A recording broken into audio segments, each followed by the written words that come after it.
ऐसा नहीं है। से गोपी किए अनेक जन्म तप इले गोप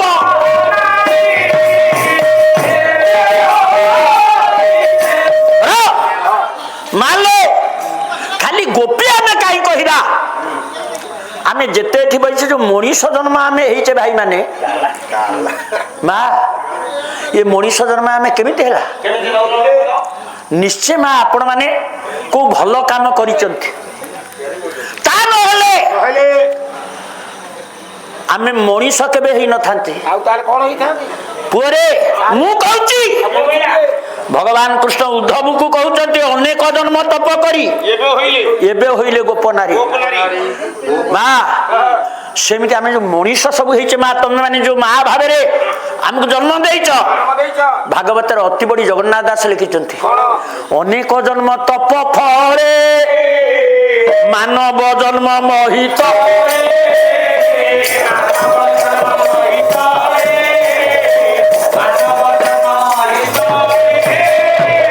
मालो अनेक जन्म तपस्या करी माँ तमें माने ए जन्म रहीच मनीष भाई मान मु आज गरीब पाला वाला हाथ जोड़िक आपण मान कहीकि जाऊँगी आम एमती किसी कम माँ करवा नहीं जहा फल आमर अधोगति हम आम भल काम करवा जेमिति पुणी थरे माँ मनीष होकर जन्म हवा तेबे पुआ मन देकर शुणु मालो अनेक जन्म तप करी केते को जन्म तप करी गोपी हेले ताक पछरे कहबी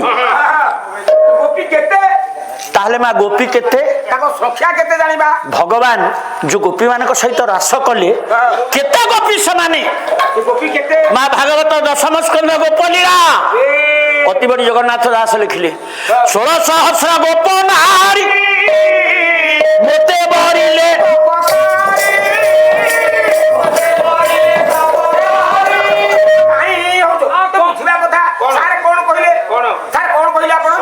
षोलह सहस्र गोप नारी 16,000 गोपी हाँ कृष्ण केते जणे जणे हाँ रास होतला हाँ एका समय रे हाँ ये कोबे कोबे कथा आला 6 मास जीवो एका संगे रे केमिति रास हबो 16,000 एई पारिबोने 16,000 गोपी ना ना टाइम पाइबो ना कोन बापा जगन्नाथ एई पारिबोने जगन्नाथ आहा सुंदरिया ना के जगन्नाथ कौन महंत की दास है दास हो हो हो 20 टंका मते देइचंती महाप्रभु कल्याण करंतु चलापथ कुसुमित हो सर्वे आनंद एक बार याउ जे यहा दबो भूस भात ले दियो आउ कोन हां तू तांको घरे रखिथलु टंका 2000 टंका देकरी भड़ा करी आइचु रिजर्व करी कार सेठी ओ मां जा हो ये बालुंगा ये द्वितीय थक पाला हाथ समय नहीं तू बर्तमान कहू 16,000 गोपी जड़े कृष्ण खाली पदे पदे कथा हबा हेले 6 मास दरकार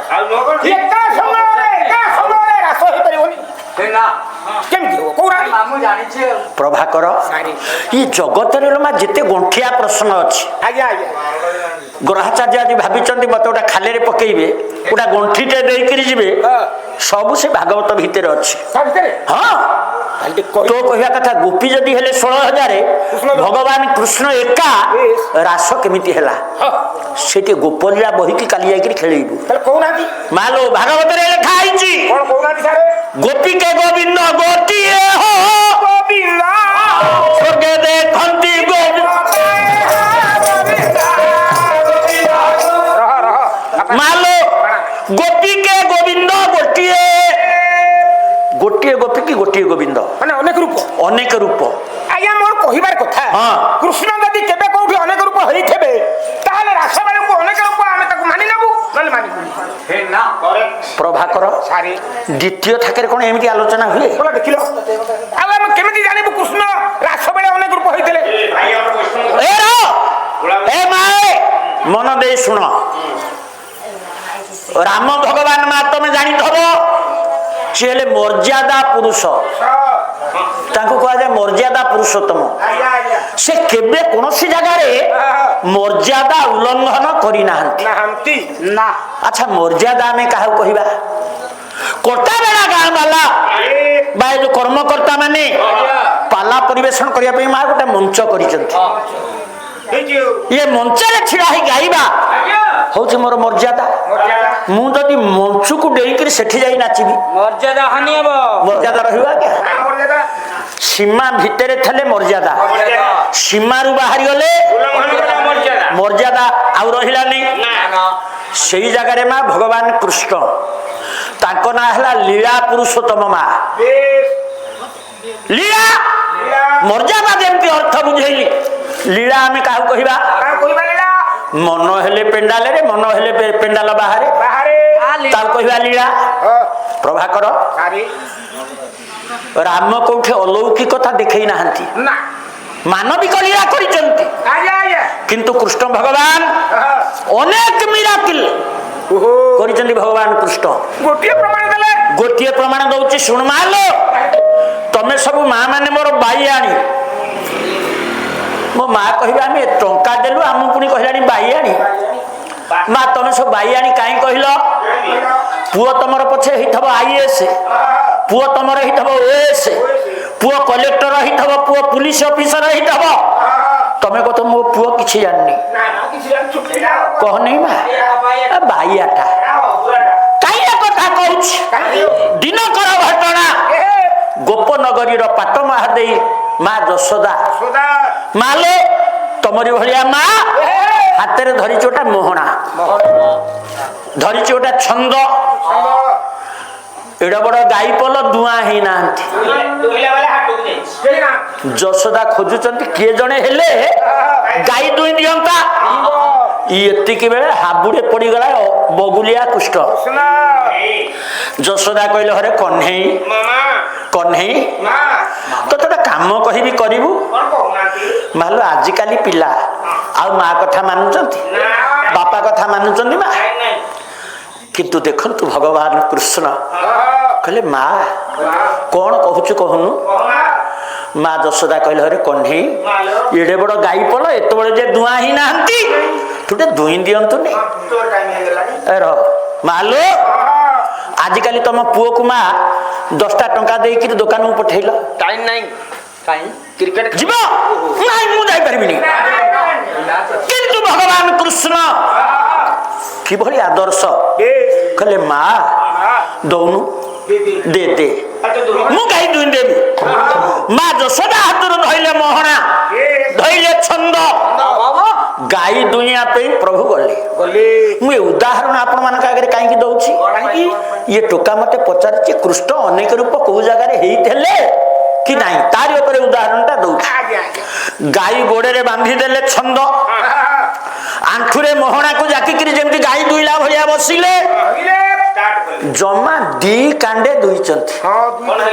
ମା ବୁଝୁଛ ନା? 2 କାଣ୍ଡେ ଦୁଇଛନ୍ତି। ଏତିକି ବେଳେ ମା ଭଗବାନ କୃଷ୍ଣଙ୍କ ମୁଣ୍ଡରେ ତମେ ସବୁ ଫଟୋ ଦେଖିଥବ, ପ୍ରଭୁ ଟିକେ ଲମ୍ବା ଚୁଟି ରଖିଥିଲେ। ମା ଯଶୋଦା ତାକୁ ରୁଣ୍ଡେଇ ପୁଣ୍ଡେଇକିରି ମୁଣ୍ଡରେ ବାନ୍ଧି ଦେଇଛି। ସେଥିରେ ବନମାଳ ଏତ ଖସିଛି, ମୟୂର ଚନ୍ଦ୍ରିକା ଖସିଛି। ଗାଈ ଦୁଇଲା ବେଳେ ସେ ବେଣ୍ଟି ବାଳ କେରିକ ଖୋଲି ଯାଇ ପ୍ରଭୁଙ୍କ ମୁହଁ ଉପରେ ପଡିଗଲା। ତାହେଲେ ତ ମୁହଁ ବୁଝି ହେଇଗଲା, ଆଖି ବୁଝି ହେଇଗଲା। ଗାଈ ଦୁଇଁକୁ ଆଉ ଦେଖା ଯାଉଛି? ଯଦି ଗାଈ ଦୁଆଁ ବନ୍ଦ କରିକି ଚୁଟିକି ବାନ୍ଧିବେ, ଗାଈ କ୍ଷୀର ମାରିଦବ।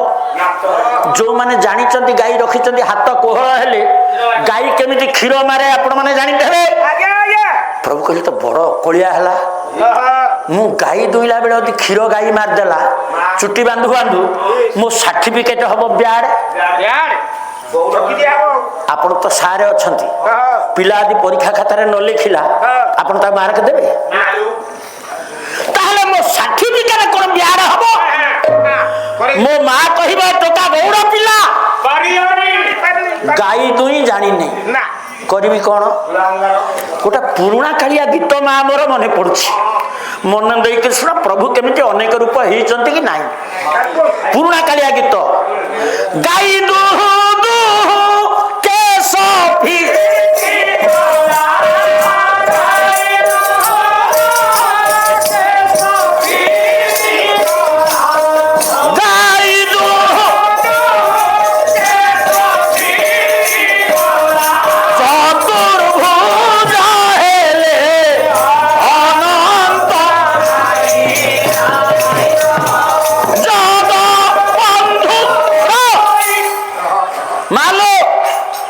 निज चरित्र काले माँ यशोदा संहार करिवो मो पुओ गाई दुई जानी नहीं बेली काले भाबिवो जोड़िया हाथ रे दुहुचंती गाई मालो रे लीलामय प्रभु आउ जोड़िया हाथ सृष्टि करी ये बेंटी बाल को बांधिले माँ हेला ने अनेक रूप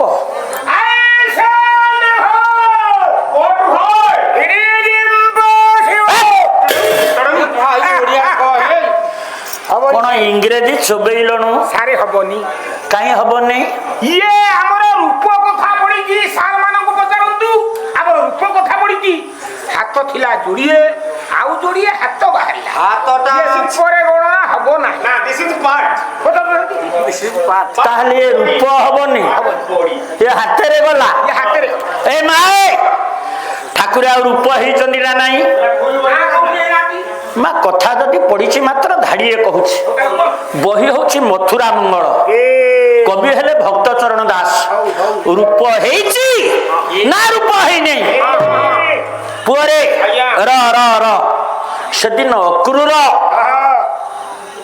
आसे पहुंची गला ऊपर नगर रे नंद दशरथ को शिखई मणे मामू रंग सभा करुछि तम पिला माने देखिया को धनुजात जीवे छंद न जाड़ई नंद घरणी यशोदा छंद जानी नहीं कहला मो पुओ खाली धनुजात देखिया को नबु कई दिन आनी छाड़ी दबु ना 4 दिन आनी छाड़ी दे जीवी मालो अक्रूर रथरे बसई भगवान कृष्ण बलराम को लेकर जाउछि मथुरा मंगल कवि हेले भक्त चरण पुरे कौन लिखले भक्त चरण ये दंडरे सुभिला राम कृष्ण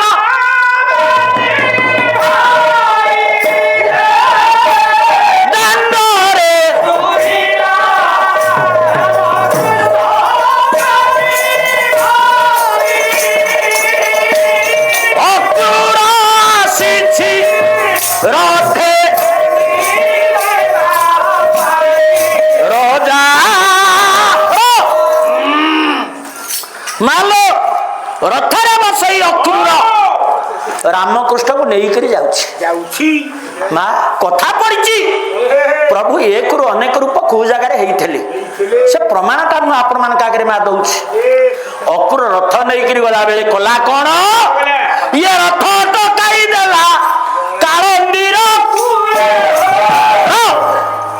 कालंदी कूड़े रथ नहीं अक्रूर अटकई मालो रथरे बसी रामकृष्ण रथ चलाउछि अक्रूर प्रभु पचारे कहले अक्रूर रथ कहीं अटकैलु रथ कहीं अटकैलु अक्रूर हाथ जोड़ीदेला कहला प्रभु ठीक मन हूँ तीर्थ जल बुड़ पकाती माँ आम पाला गाइबा को ओडिशार भिन्न भिन्न जगह को जाउछु खाली जे बसा घरे बहुचु ता नुह बेले बेले जो दर्शनीय स्थान थाए आम जो पाला को जाऊ जदि आमको सुविधा मिले आम से जगह सब बुलिक देखू सेमती अक्रूर गला आई एत बाट टे तीर्थ बुड़ पकेबी प्रभु कहले कौ तीर्थ ने कालंदी ये कालंदी रे बुड़ पकेबी प्रभु कहले हरे अक्रूर तू हसैलु मते माँ कहीं प्रभु एक कथा कहले माँ जो कालंदी पानी की गोपी गोपाल माने पियंती नहीं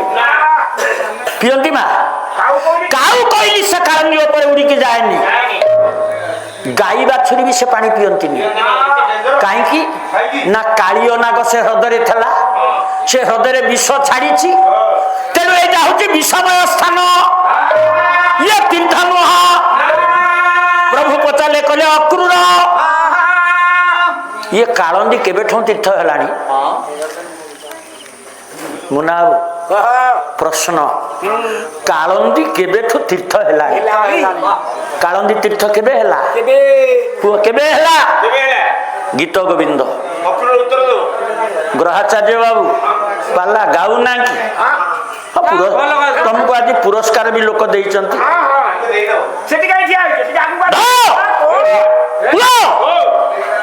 तमे जो तिमिर को सही तिमिर अथ से घोषा शुआ तेमी मन देकर शुण र कालंदी तीर्थ जो थे जो पालारे शंका नहीं ଶଙ୍କାର ସମାଧାନ ନାହିଁ। ସେ ପାଲା ନୁହଁ। ପୁଅ ମନ ଦେଇକିରି ଶୁଣୁ।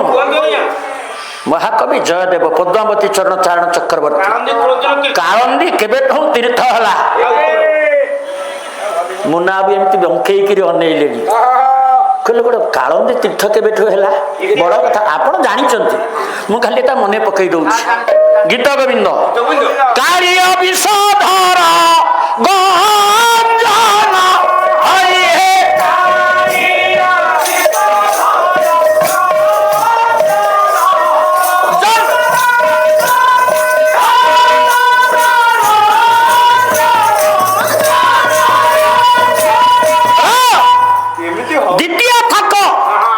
କହିବାକୁ ବେଳ ନାହିଁ। ଖାଉଛ ତ ଏତେ ଏତେ ଯାଉଛି କୁଆଡେ ଇଏ ତାଳଚେରେ ସଟଲ ଗାଡି ଭଳିଆ କଣ ଧକେଇ ଧକେଇକି ଯାଉଛ।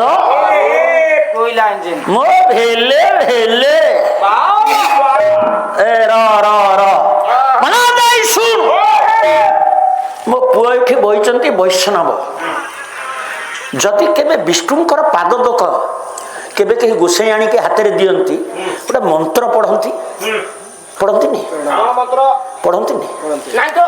ହାତରେ ପାଦୁକ ଦେଲେ। ଏ ମା ତମ ହାତରେ ଗୋସାଇ ପାଦୁକ ଦେବେ, ବିଷ୍ଣୁଙ୍କ ପାଦ ଧୁଆ ପାଣି ମନ୍ତ୍ର ବୋଲୁଥିବେ। କଣ? ଅକାର ମୃତ୍ୟୁ ହରଣମ୍ ସର୍ବବ୍ୟାଧି ନିବାରଣମ୍ ବିଷ୍ଣୁ ପାଦୋଦକ ପିତ୍ୱା ଶିରସି ଧାରୟାମ୍ୟହମ୍। ମା ସାରକୁ ଯାଉ ନାହିଁ। ଏତିକି ଖାଲି ମା ତମ ଆଗରେ କହିବା ପାଇଁ ଚାହୁଁଛି, ଗୋସାଇ ଯୋଉ ପାଦୁକ ଦିଅନ୍ତି ତମେ କହୁନ ତାକୁ ପଚାର ଶାଳଗ୍ରାମ ଶିଳାକୁ କୂଅ ପାଣିରେ ଧୋଇଛ ନା ଟ୍ୟୁବୱେଲ ପାଣିରେ ଧୋଇଛ ନା ପୋଖରୀ ପାଣିରେ ଧୋଇଛ ନା ବୈତରଣୀ ପାଣିରେ ଧୋଇଛ? କେହି ପଚାରେ? ବିଷ୍ଣୁଙ୍କର ପାଦୋଦକ ମାନେ ସେଠି କୋଉ ପାଣିରେ ଧୁଆ ହେଇଛି ତାର ପ୍ରଶ୍ନ ନାହିଁ।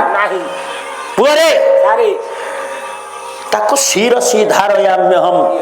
ପୁଅ ସେଇଭଳି ଉଦ୍ଧବ କହିଲେ, ଅକ୍ରୁର କହିଲା କାଳୀ ନାଗକୁ ଦଳିଲା ବେଳେ ଶାଳଗ୍ରାମ ଶିଳା ସଦୃଶ ଆପଣଙ୍କର ପଦ ଯୁଗଳ ଯୋଉ କାଳନ୍ଦୀ ପାଣିରେ ଯୋଉ ଦିନ ବୁଡିଲା, ସେଇ ଦିନ ଠାରୁ କାଳନ୍ଦୀ ହେଇଗଲା ତୀର୍ଥାସ୍ପଦ।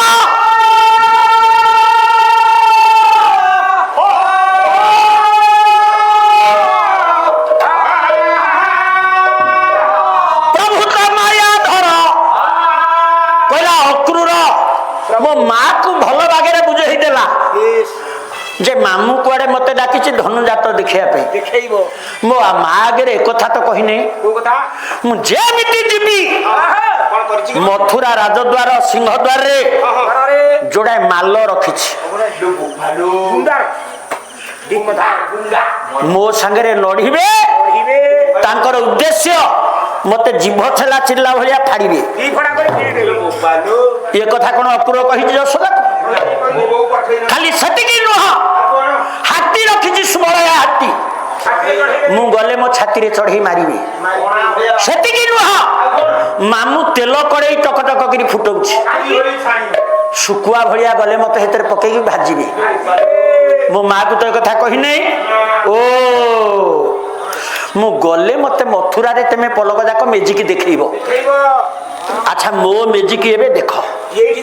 ପୁଅ ଅକ୍ରୁର ଯାଇ ପାଣିରେ ବୁଡିଲା, ଯେମିତି ବୁଡିଲା ଦେଖିଲା ମା ସେ କାଳନ୍ଦୀ ପାଣି ଭିତରେ କୃଷ୍ଣ ନାଚୁଛି। ମା ଏ ଉଦାହରଣ କାହିଁ ତମକୁ ଦଉଛି ଜାଣିଛନ୍ତି? ଗୋପୀକେ ଗୋବିନ୍ଦ ଗୋଟିଏ ସ୍ୱର୍ଗେ ଦେଖନ୍ତି, କୃଷ୍ଣ ଆଉ କୋଉ ଜାଗାରେ ଅନେକ ରୂପ ହେଇଥିଲେ କି ନାହିଁ ତାରି ଉଦାହରଣ ମୁଁ ଦଉଛି। ଉଦ୍ଧବ ଏ ଅକ୍ରୁର ଦେଖିଲା ଇଏ କାଳନ୍ଦୀ ପାଣି ଭିତରେ କୃଷ୍ଣ ନାଚୁଛି। ଅକ୍ରୁର ମନେ ମନେ ଭାବିଲା, ମା କହିଲା ତ ଚୋର, ଇଏ କାଳେ କେମିତି ଜାଣିଦେଲା କି ମୁଁ ନେଇକିରି ଗଲେ କଂସକୁ ମାରିବ, ବୋଧେ ପଳେଇ ଆଇଲେଣି ଲୁଚିକିରି। ଚୋରୁଟା ତ ରୂପ ଗୋସ୍ୱାମୀ ହଂସଦୂତରେ ଲେଖି ନାହାନ୍ତି, ବ୍ରଜେ ପ୍ରସିଦ୍ଧ ନବନୀ ବ୍ରଜା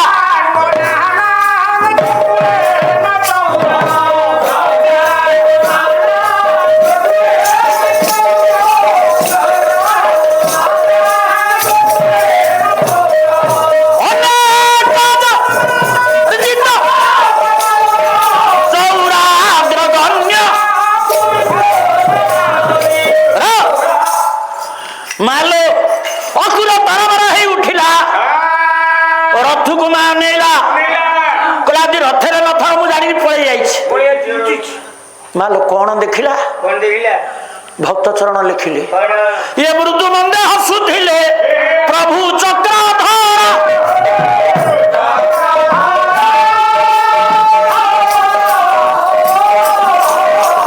ଆସ ହେ ଅକ୍ରୂର ହେ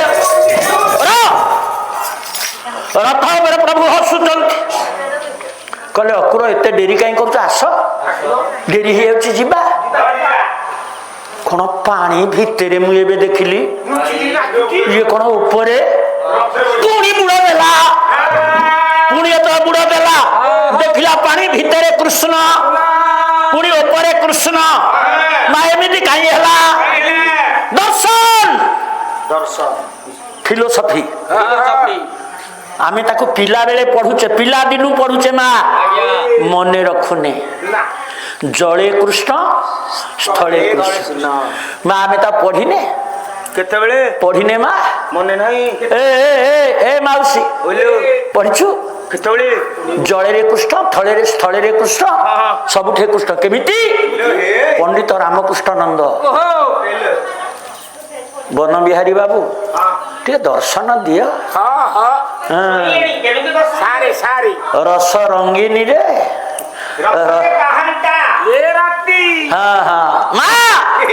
ଆମ ପିଲାଦିନୁ ଆମେ ଶିଖିଲେ ତାକୁ ମନେ ରଖିଲେ ନାଇଁ ମା କୋଉଠି ରାମକୃଷ୍ଣ କେମିତି ଲେଖିଲେ ଜଳ ସ୍ଥଳ ବନଗିରି ଆକାଶ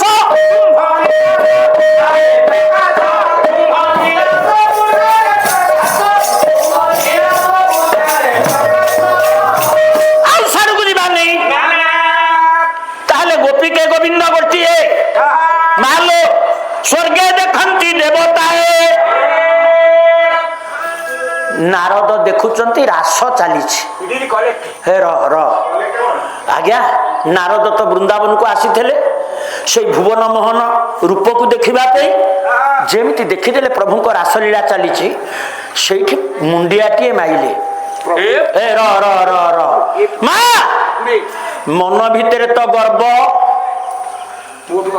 ମୋଠୁ ବଡ ଭକ୍ତ କେହି ନାହିଁ ଏଣେ ପ୍ରଭୁ କଲେ ମାୟା ଡାକିଲେ କହିଲେ କନ୍ଦର୍ପ ନାରଦର ଗର୍ବକୁ ଟିକେ ବିନାଶ କରିବାକୁ ପଡିବ ସଜ୍ଜନ ମଣ୍ଡଳୀ ପ୍ରଭୁଙ୍କ ନିର୍ଦ୍ଦେଶରେ ନା କନ୍ଦର୍ପ କଲା କଣ ଏ ଫୁଲ କାଣ୍ଡ ଫୁଲ ସେ କୋଦଣ୍ଡ ମଞ୍ଚି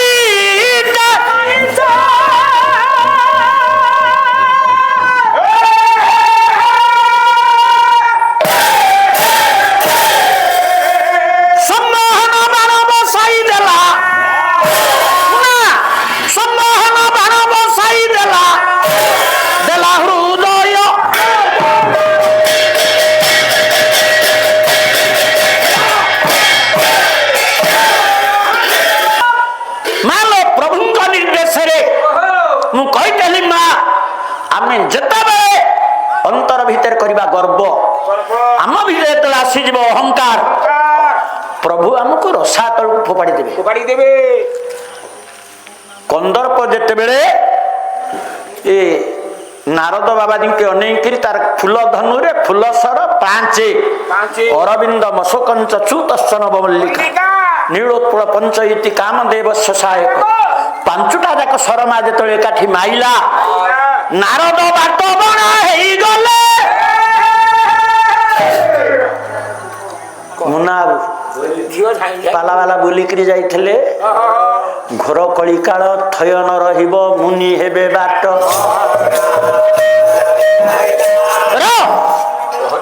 ଦ୍ୱାପର ଯୁଗରେ ମା ନିଜେ ନାରଦ ବାଟ ବଣା ହେଲେ ସତ୍ୟ କଥା କହିଥିଲି ତ୍ରେତା କଥା କହିଥିଲି ଦ୍ୱାପର ଯୁଗରେ ବାବାଜୀ ନାରଦ ବାଟ ବଣା ହେଲେ ଆଜ୍ଞା ଖାଲି କଣ ବାଟ ବଣାରେ ସଇଲା ଇଏ ପ୍ରଭୁଙ୍କ ପାଖରେ ଯାଇ ଦେବର୍ଷି ନାରଦ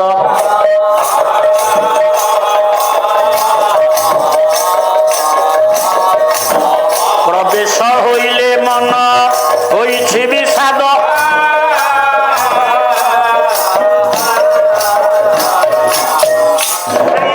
ମା ମନଟା ଦୁଃଖ କନ୍ଦର୍ପ ମାରିଛି ବାଣ ନାରଦ ଯାଇ ପ୍ରଭୁଙ୍କ ପାଖରେ ପହଞ୍ଚିଲେ। ହଁ ଝିଅ ଖାଲି ସିରି ସିରି ହଉଛି ଜମା ଭଲ ଲାଗୁନି ଏ ସନ୍ନ୍ୟାସ ବ୍ରତ ଆଉ ଜମା ମୁଁ ରଖିବିନି ସଂସାର କରିବି ଜଣକୁ ବାହା ହେବି। ବାବାଜୀ ନାରଦ ବାଟ ବଣା ହେଲେ କେମିତି ବାହା ହେବି? ପ୍ରଭୁଙ୍କ ପାଖରେ ଯାଇ ମୁଣ୍ଡିଆ ମାରିଛନ୍ତି। ନାଇଁ ଠାକୁରଙ୍କ ପାଖକୁ ଯିବି ତାଙ୍କୁ ମାଗିବି ଆଉ ଠାକୁରେ ପ୍ରଭୁ ଟିକେ ସେଇଠି ସିଧା ହେଇ ଠିଆ ହୁଅନ୍ତୁ ମୁଁ ମୁଣ୍ଡିଆ ମାରୁଛି।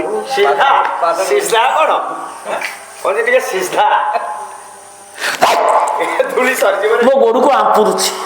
ସେ ଗୋଡ ରହିଗଲା ସେ ଗୋଡ ନାରଦ ଠାକୁରେ ନାରଦ ଠାକୁରେ ଅନେକ ଦିନ ବ୍ୟବଧାନ ପରେ ତମ ସାଙ୍ଗରେ ମୋର ସାକ୍ଷାତ ହେଇଛି। ଭଲ ଜାଗାରେ ଭେଟଣା ହେଇଛି ଦେବର୍ଷି ଠାକୁରେ ଆସିବାର କାରଣ ତମେ ଆଇଲ ଭଲ କଲ। ଏ ଜାଗା ଭଲ ନୁହଁ କିନ୍ତୁ ଜୀବନ ସାରା ପ୍ରଭୁ ଆପଣଙ୍କୁ ଡାକିଛି କେବେ କୋଉଠି ସମୟ ମିଳିନି କିଛି ମାଗିନି ଏମିତି ଜାଗା କୋଉଠି ମିଳିନି। ଇଏ ଭଲ ଜାଗା ନୁହେଁ ବଢିଆ ଜାଗା ଇଏ ବଢିଆ ଜାଗା ଶୁଣିଲେ ସିନା କଣ ହୁଅନ୍ତା। ନାଇଁ ଇଏ ବଢିଆ ଜାଗା ଠାକୁରେ ଇଏ ବଢିଆ ଜାଗା ବଢିଆ ଜାଗା ଇଏ ବେଳ ବି ଭଲ ନୁହଁ। ଏ ବେଳ ବଢିଆ ବେଳ ଠାକୁରେ କିନ୍ତୁ ମୁଁ ଆଉ ଏ ସନ୍ନ୍ୟାସ ବ୍ରତ ଆଉ ଧରିକିରି ବୁଲିବି ସଂସାର କରିବି। ଆପଣ ଚାହିଁଲେ ମୋ ସଂସାର ହେଇଯିବ ବାହା ହେବି ସଂସାର କରିବି ପ୍ରଭୁ ଚାହିଁଲେ ନାରଦ ଠାକୁରେ ତମେ କହୁଛ ବାହା ହବ ସଂସାର କରିବି ହୟ ତେମେ ପରା ବ୍ରହ୍ମଜ୍ଞାନୀ। ଭାଗବତ କଣ କହିଲା? କଣ କରିବା ଇଏ ଯେବେ ହଇବ ବ୍ରହ୍ମଚା ନୟନେ ନ ଦେଖିବ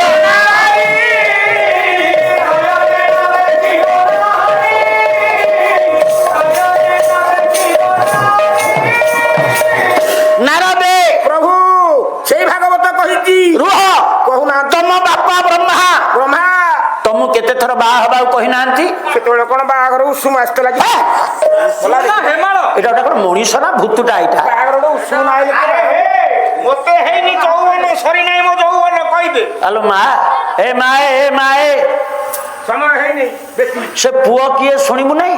ଆଉ ଯାହାକୁ 90 ବର୍ଷ ଯାହାକୁ 95 ବର୍ଷ ହେଇଛି ଶୋଇଛନ୍ତି ଉଠିବେ କେତେ କଷ୍ଟ ବେଳ ତ ବୋଧେ ହେଲାଣି ଆଉ ବେଳ ହେଲାଣି ଏଇଠି ମିଶେଇ ଦେଇ ମା ଆଉ 10 ମିନିଟ ରହ ମିଶେଇ ଦେବି। ହଉ କଣ ହେଲା? ଠାକୁରେ ତୋ ବାହାଘର ଉଷୁମ ଆସିନଥିଲା ଆସିନଥିଲା ସେଇଥିପାଇଁ ବାହାରି ଏବେ ଉଷୁମ ଆସିଛି ପ୍ରଭୁ। ତାହେଲେ କଣ କହୁଛ? ଆପଣ ଚାହିଁଲେ ମୋର ବାହାଘର ହେଇଯିବ ସଂସାର ହେଇଯିବ ବାହା ହବ ହଉନା କଣ ଏକୁଟିଆ ଥୁଣ୍ଟାଟା ମୁଁ ନିଜକୁ ନିଜେ ବାହା ହେବି? ଆପଣ ନ ଚାହିଁଲେ ବାହାଘର ହବନି। ତମ ବାହାଘର ମୋ ଚାହିଁବା ଠେଇ କଣ ଅଛି? ଆପଣ ବୋଧେ କିଏ ଆପଣ ନିଜେ ନିଜକୁ ଚିହ୍ନି ପାରୁନାହାନ୍ତି। ମୁଁ କିଏ? ନାରୀ ମାନଙ୍କର ହୋଲସେଲ ଡିଲର। କଣ ଆପଣ ଜାଣିପାରୁନାହାନ୍ତି?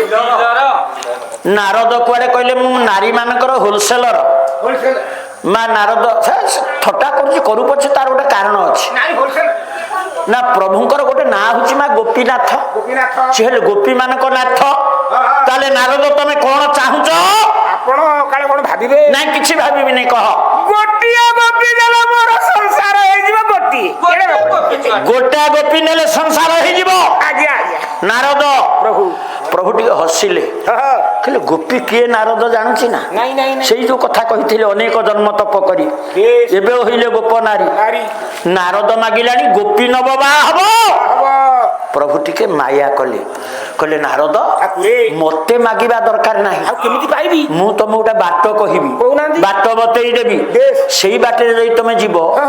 ଗୋଟାଏ ଗୋପୀ କଣ ମାଗୁଛ? ଆଉ ତମ ପଛେ ପଛେ ଖାଲି ଗୋପୀ ଗୋଡେଇବେ। ତାହେଲେ ସେଇ ବାଟ ମତେ ନାରଦ ଅନେଇଲ ଚାହିଁଛି କଣ ଦେଖୁଛ? ତାଲା ବାଲା ସେ ଠିଆ ନାଇଁ ସେ କଥା ନୁହଁ ସେ ଗଲଣି। ନାରଦ କଣ ଦେଖିଲେ?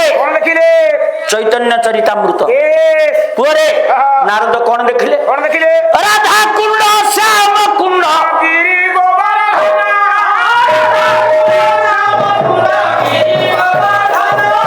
ରାଧା କୁଣ୍ଡ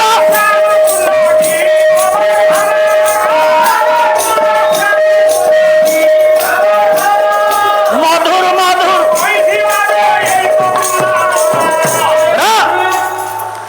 ପାଲା ବାଲା କୁଆଡେ ଆଜି କୀର୍ତ୍ତନ କରୁଥିଲେ। ତମ କୀର୍ତ୍ତନ ହୋଇଲାଣି? ଏ ର ନାଇଁ ସାଡ଼କୁ ଯାଆନା ସାଡ଼କୁ ଯାଆନା ଆଉ ଦ୍ୱିତୀୟ ଥାକ ମା ମୋର ଉଠି ପଳଉଥିଲା ତାକୁ ବସେଇଛି ସେ ପୁଅ 2 ଜଣ ଯାକ କିଏ ତାକୁ କହିବି ଦ୍ୱିତୀୟ ଥାକ କେତେବେଳେ ସରିଛି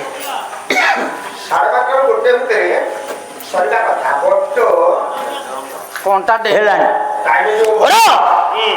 ଭଗବାନ କୃଷ୍ଣ ବୁଝେଇଲେ କହିଲେ ନାରଦ ଏଇ ଦେଖ ରାଧା କୁଣ୍ଡ ଶ୍ୟାମ କୁଣ୍ଡ ମଝିରେ ଗୋଟିଏ କୁଣ୍ଡ ଅଛି ତା ନାଁ ହଉଛି କେଳି କୁଣ୍ଡ ବୋଲନ୍ତି କପଟି ଶୁଣ ଯତୀଶ ଏହି କେଳି କୁଣ୍ଡ ସାନ ମାଲୋ ପ୍ରଭୁ ବତେଇ ଦେଲେ କହିଲେ ଯା ସେଇ କେଳି କୁଣ୍ଡରେ ସ୍ନାନ କରିକିରି ଆଇଲେ ତମ ପଛେ ପଛେ ଗୋପୀ ଗୋଡେଇବି ଆଜ୍ଞା ଦ୍ୱାପର ଯୁଗରେ ବାପା କେମିତି ବାହାଜି ବାଟ ବଣା ହେଲେ ତାରି ଉପରେ ମୁଁ ଉଦାହରଣ ଦଉଛି ଏ ପୁଅ ନାରଦ ଯେମିତି ଯାଇ ସେ କେଳି କୁଣ୍ଡରେ ବୁଡ ପକେଇଛନ୍ତି ମାୟାଧର ମାୟା ବୁଝି ପାରିଲେ ନାହିଁ ନାରଦ ନିଜେ ହେଇଗଲେ ଗୋଟିଏ ନାରୀ ମାଲୋ ନାରଦ ହେଇଗଲେ ନାରୀ ବାବାଜୀ ବାଟବଣା ହେଲେ ଭଲ ହେଲେ କେମିତି ଆଜ୍ଞା କଥାଟା ଗୋଟେ ମିଶେଇ ଦଉଛି ଇନ୍ଦ୍ରଙ୍କ ପାଖକୁ ନାରଦ ଗଲେ ଇନ୍ଦ୍ର କହିଲେ ନାରଦ ଯିଏ ଦିନେ ମତେ ପୁଅରେ 7 ଦିନ 7 ରାତି ଆଜି ଆର କଥା ହଉଥିଲା 7 ଦିନ ଇନ୍ଦ୍ର ଶପଥ ଦିନ ବୃଷ୍ଟି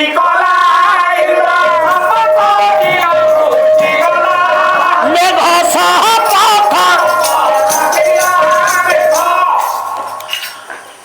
ଭଗବାନ କୃଷ୍ଣ ଇନ୍ଦ୍ରର ଏ କୋପ ଦୃଷ୍ଟିରୁ ଗୋପୀ ଗୋପାଳନ କେମିତି ରକ୍ଷା କଲେ ଛତ୍ର ଆକାରେ ଗିରି ବର ତୋଳି ଗୋପ ଇନ୍ଦ୍ର କହିଲେ ନାରଦ ଯିଏ ଦିନେ ମତେ ତା ପାଦ ତଳେ ଦେଇ ନାକର ଗଡେଇଥିଲା ଆଜ୍ଞା ନାକର ଗଡି ନେ ଇନ୍ଦ୍ର ଇନ୍ଦ୍ର ହାରିଣ ଶରଣ ପଶିଲା ଗୋପୀ ମାଲୋ ଇନ୍ଦ୍ର କହିଲେ ସିଏ ଯୋଉ ରୂପ ଦେଇଛି ମୁଁ ଭଲ କରିପାରିବିନି ଯେତେ ଠାକୁର ଠାକୁରାଣୀଙ୍କ ପାଖକୁ ନାରଦ ଗଲା ସମସ୍ତେ ମନା କଲେ ଶେଷରେ ଯାଇ ବ୍ରହ୍ମାଙ୍କ ପାଖରେ ପହଞ୍ଚିଲା ବ୍ରହ୍ମା ଯେମିତି ସବୁ ଶୁଣିଲେ ମା ବ୍ରହ୍ମା କହିଲେ ହରେ ପୁଅ ମୁଁ ତତେ ରୋଗରୁ ଭଲ କରିପାରିବି ନାଇଁ ରେ ଧନ ସିଏ କଣ ମତେ ଦେଇନାହିଁ କି ମତେ ନାମ ଦେଇନାହିଁ କି ଗୋବଛାରଣ ବେଳର କଥା କି ନ କଲା ସେ ଦିନର ନାରଦ କାହା ଆଗରେ କହି ନାହିଁ ଆଜି ତୋ ଆଗରେ କହୁଛି ମୁଁ ଦିନେ ତାକୁ ପରୀକ୍ଷା କରିବି ବୋଲି ଗାଈ ବାଛୁରୀ ହରଣ କରି ନେଇ ଆଇଲି କଣ ହବ ଶେଷରେ ସିଏ ନିଜେ ଗାଈ ବାଛୁରୀ ହେଇ ମତେ ଏମିତି ପାନି ଦେଲା ଶେଷରେ ଯାଇକି ତା ପାଦ ତଳେ ଶରଣାଗତି ଗାଈ ବାଛୁରୀ ଫେରେଇକିରି ଆଇଲି ଆଉ ନାରଦ ଇରେ ତୋର ତାର ତ ଭଲ ଭାବ ଆଜି କାହିଁ ଏମିତି ହେଲା ହଉ ତମର ଆମର ତ ଭଲ ଭାବ ଆଜି କଣ ଏମିତି ହେଲ ଗୋଟିଏ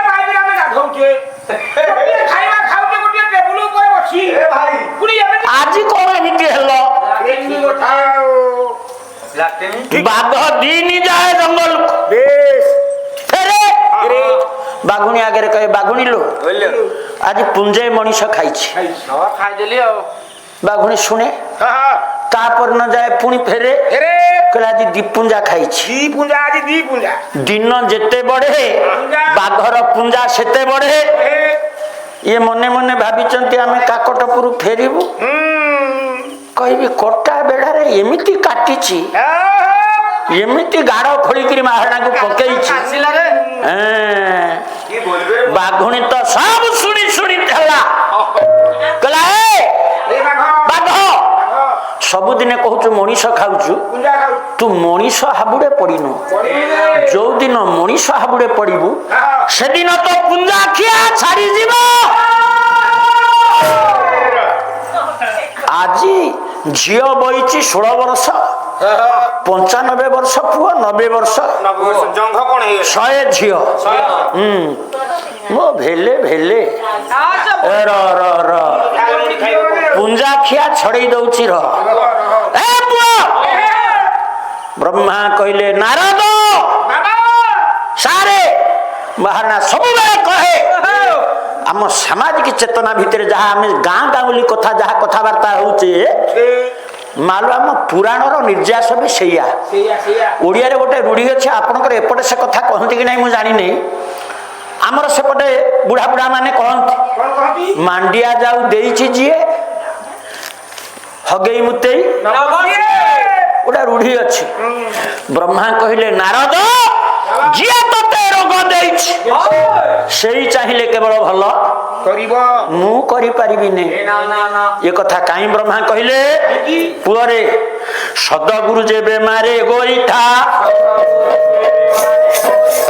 ଅନ୍ଧାର ଘରରେ ବ୍ରହ୍ମା ହେଲେ 2 ନମ୍ବର ଗୁରୁ। ବ୍ରହ୍ମା କହିଲେ ନାରଦ ଯୋଉଠି ରୋଗକୁ କିଣିଛୁ ସେଇଠିକି ଯା। ମା ନାରଦ ଯାଇ ପହଞ୍ଚି ଗଲେ ପ୍ରଭୁଙ୍କ ପାଖରେ। ମାଲୋ ବିଶ୍ୱ ଚିନ୍ତାମଣି ପ୍ରଭୁ ହସିଲେ, ରୋଗ ତ ଦେଇଛନ୍ତି। କହିଲେ ନାରଦ କଣ ଚାହୁଁଛୁ? ନା ମୋର ଆଉ ଗୋପୀ ଦରକାର ନାହିଁ, ମତେ ଟିକେ ଭଲ କରିଦିଅ, ଭଲ କରିଦିଅ। ପ୍ରଭୁ କହିଲେ ନାରଦ ନାରଦ ଭଲ ହବୁ ଯୋଉଠୁ ଏ ରୋଗ କିଣିଥିଲୁ ସେଇଠିକି ଯା। ଏ ପୁଅ ମନ ଦେଇକିରି ଶୁଣ, ଯୋଉ କେଳି କୁଣ୍ଡରେ ବୁଢୀ ନାରଦ ହେଇଥିଲେ ନାରୀ, ସେଇ କେଳି କୁଣ୍ଡରେ ଯାଇ ଯେମିତି ବୁଡିଲେ ପୁଣି ନିଜ ରୂପ ଧଇଲେ, ପୁଣି ନାରଦ ହେଇଗଲେ। ୟାରେ ଆଉ ଗୋଟେ ବାଗ ଅଛି ମା, ମୁଁ ଯଦି ନ କହିକିରି ଯାଏ କାଲି ଗ୍ରହାଚାର୍ଯ୍ୟ ବାବୁ ଆସି କହିବେ ହରିବଂଶରେ ଆଉ ଗୋଟେ ବାଗ ଅଛି। ନାରଦ ଯେମିତି କେଳିକୁଣ୍ଡରେ ବୁଡିଲେ ହେଲେ ନାରୀ, ସିଏ କୁଆଡେ ଯାଇ ଗୋଟେ କେଉଟ ବୁଢାକୁ ବାହା ହେଲେ। ସେ କେଉଟ ବୁଢା ଆଡୁ ନାରଦଙ୍କର କୁଆଡେ 6ଟା ପୁଅ ହେଲା। 6ଟା ପୁଅ। ଏ କଥା କଣ? ଇଏ ହେଲେ ସିମ୍ବଲିକ ମା। କେଉଟ ବୁଢାକୁ ବାହା ହେଲେ। ଆଚ୍ଛା ଅଚ୍ୟୁତାନନ୍ଦ କାହିଁକି ଲେଖିଲେ ନାହିଁ ମାହାନ୍ତ ବୁଢାକୁ ବାହା ହେଲେ?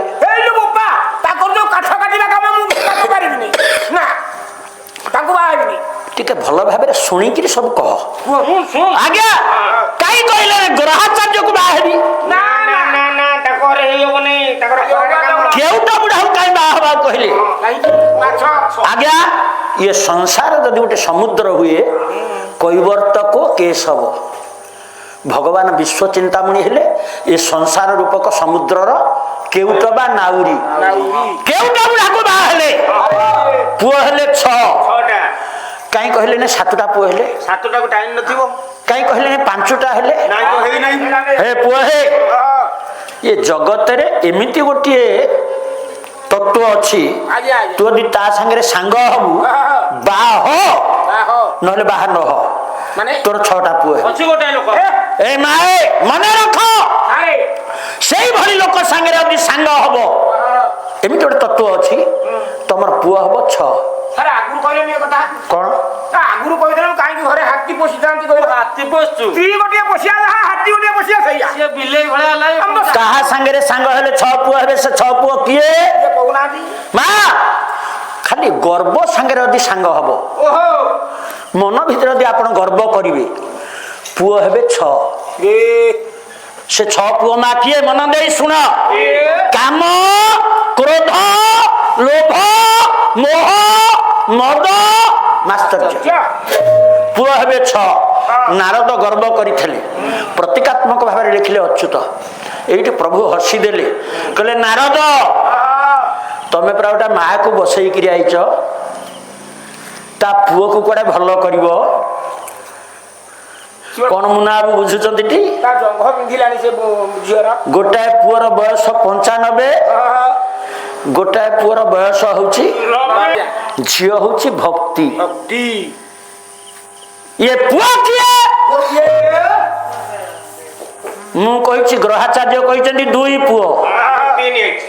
ମୁଁ କହିଛି ଆଜ୍ଞା ମହାନ୍ତ ବାବୁ ତିନି ପୁଅ ସେ ତିନି ପୁଅ କିଏ ଭକ୍ତି ଯେତେବେଳେ ହଲ ହଲ ହଏ ଇଏ ତିନି ପୁଅ ସେତେବେଳେ ବୁଢା ହନ୍ତି କଣ ବୁଝୁଛନ୍ତି ଟି ଇଏ ସାମାନ୍ୟ ଟିକେ କଥା ତାକୁ ବୁଲେଇ ବଙ୍କେଇ ଘୋରି ମୋ ଆଗରେ ଥୋଇଛନ୍ତି ବୁଢା ପାରୁଛି କି ନାହିଁ ତିନି ଭାଗ ଦେଇକି ଯାଇଛି ମାଲ ସେ ତିନି ପୁଅ କିଏ ତାଙ୍କ ଭାଷାରେ ସେ ଦୁଇ ପୁଅ କିଏ ମୁଁ କହିଲି ଆଜ୍ଞା ଅଡୁଆ ହେଇଯିବ ଅତି ବଡି ଜଗନ୍ନାଥ ଦାସ ଭାଗବତରେ ଲିଖିଛନ୍ତି ଇଏ ବୁଦ୍ଧି ବିବେକ ଜ୍ଞାନ ମରଣ ଜିଣି